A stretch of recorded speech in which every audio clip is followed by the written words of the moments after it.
everybody. Here's Ted Cruz. There is a level at which words have meaning. What does the word Ponzi scheme mean? A Ponzi scheme is a system. If you and I cooked up a Ponzi scheme, we would have current people pay into it. Right. We would take the money and we would pay it out to other recipients. That's the definition of a Ponzi scheme. Right. In the English language, that is exactly how Social Security operates. So I'm going to take that as a yes, that you believe that Social Security is a Ponzi scheme.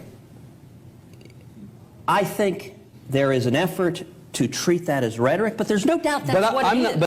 There's no doubt that's what it is. There's no doubt that it's illegal activity. There's no doubt that there's no real cash flow being created. There's no doubt that Social Security is really a fraud. It's a Ponzi scheme. It's illegal. I mean, you know, this is how they speak about an earned benefit. I mean, the beginning was just letting them call it an entitlement, as if you didn't pay into it, as if you didn't earn this benefit through 45 years of your work life, okay? But they're just going to dismiss it as, it's a Ponzi scheme, so we get to take it from you because it was illegal to begin with, okay? And then fake their outrage when they're called out about their opinion about Social Security and Medicare. Here's Rick Allen. He's a House member from Georgia. The craziest people are from Georgia, I have to say. This particular Congress, the craziest people are from Georgia, with the one little carve-out being Colorado's district that elected Lauren Boebert. Okay, otherwise, Georgia. So here's Rick Allen from Georgia saying, hey, listen, if people want to work longer, we ought to raise the age for Social Security and Medicare. We ought to, you know, accommodate them. We ought to raise the age to meet them where they are, and they want to work longer. What raising the age of retirement? You know, that's interesting that you asked that question. People come up to me, they actually want to work longer. They actually want to work longer. Yeah. So that's on the table, you're saying? Well, you know, if people want to work longer, maybe you need to give them an incentive to do it. Okay. Yeah, that's the way to solve every one of these problems, by the way. I know. And actually, grow wealth at the same time. Mm-hmm. It just takes that right there. Yeah, it just takes that right there. Just that right there. It just takes your brain to realize that his people come up to him all the time, you know, his 70-year-olds and his 68-year-olds. They're coming up to him all the time and they're saying, we want to work longer, as if there's something preventing them from working. But we want to work longer, so maybe we ought to raise the age for qualifying for Medicare and Social Security to 70. Maybe we ought to do that, because that solves all the problems. You know, here's how you solve any problem with Social Security, first of all, okay? If you want more cash going into Social Security's trust fund, just saying if you did, you would just raise the cap on salaries to pay into Social Security past $160,000, right? You could do that.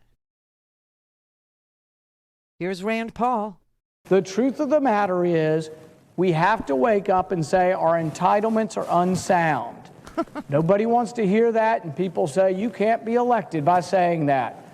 Well, guess what? It's the truth, and if we do not speak the truth to our problems, we will eventually and ultimately encounter a crisis in our country, and I'm for averting that crisis. The entitlement system is broken.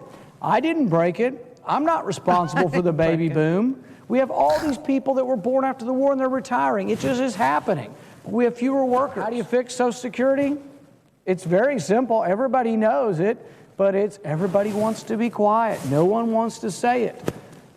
I will say it. The age of Social Security will have to gradually rise. Okay, so that was 2011. So what was that? 12 years ago, he was predicting the demise of Social Security because the boomers were retiring and we just didn't have enough money. And we have to raise the age and, you know, blah, blah, blah. Okay. Here's Steve Scalise yesterday. I hope the president stops trying to tell that story, because he at least acknowledged at the end that Republicans want to strengthen Social Security, or that there is no plan to get rid of it. We need to strengthen it. And frankly, it's weaker right now because of President Biden's actions that he's taken to pay people not to work. Millions of people who aren't working right now because he's spent billions paying them not to work. Those people would otherwise be paying into Social Security. And so that's weakened the program. We need to strengthen that program. We need to get spending under control and get our economy back on track and secure our border. What? This Republican Party is making lying an absolute art form. This is like a renaissance for lying. Unbelievable. Joe Biden. Okay, so the Rand Paul was 12, 15 years ago, something like that. Okay, that was yesterday. And for 12 years, they've had majorities, and they never figured out how to solve any of our problems, not border security. They haven't done immigration reform. They haven't done anything on, they let the assault weapons ban expire. They haven't done anything on background checks. They haven't done anything on immigration. They haven't done anything on Dreamers. They haven't done anything on Social Security. And they haven't done anything on Medicare. Joe Biden, though. Okay, so Donald Trump allowed COVID to run crazy, right? And said it's not a thing. Don't worry about it. Ivermectin, drink bleach, put a UV light up your bum, get back to work. Everybody's good. Right. Okay. But Joe Biden is the one that broke Social Security. Joe Biden is paying people not to work, millions of people. Do you understand that unemployment is at a half-century low right now, today? 3.4%. GDP is around 3%, which is what Donald Trump said he needed to lower the taxes of billionaires to get to 4, maybe 5% GDP. Never got there. He never got over 2% GDP. Never. We're over 2% GDP now, but Steve Scalise wants to blame Joe Biden for breaking Social Security. Now,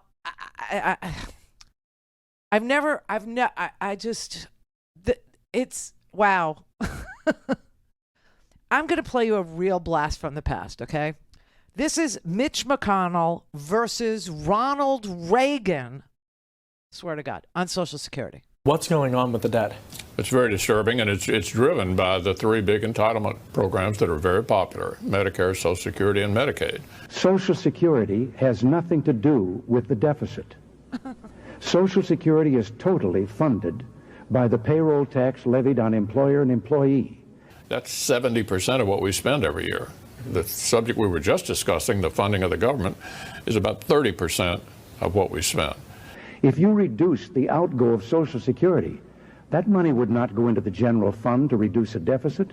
It would go into the Social Security Trust Fund. So Social Security has nothing to do with balancing a budget or erasing or lowering the deficit. That's true. It has nothing to do with the deficit. It has nothing to do with the debt. It has nothing to do with spending. It is completely supported by payroll taxes that are collected each and every year by people who work and people who employ workers. That is how Social Security is funded. It has nothing at all to do with government funding. That's why the spending is mandatory, because it's already been paid in. So they're lying about that from the get-go, and it's garbage in, garbage out. And they just keep repeating this lie. So why do they want Social Security changes? Why do they want to? Because they want to steal the trust fund. That's why. And if you lowered the amount of benefits that people got, the benefit would inure to the trust fund. There would be more money in the trust fund, not more money in the budget. Not more money in the government, more money in the trust fund, more money for them to steal and give to Wall Street to manage for fees. Don't have time to listen to the live show? Want to hear more on your schedule? Go to randyrhodes.com and buy a stinking podcast.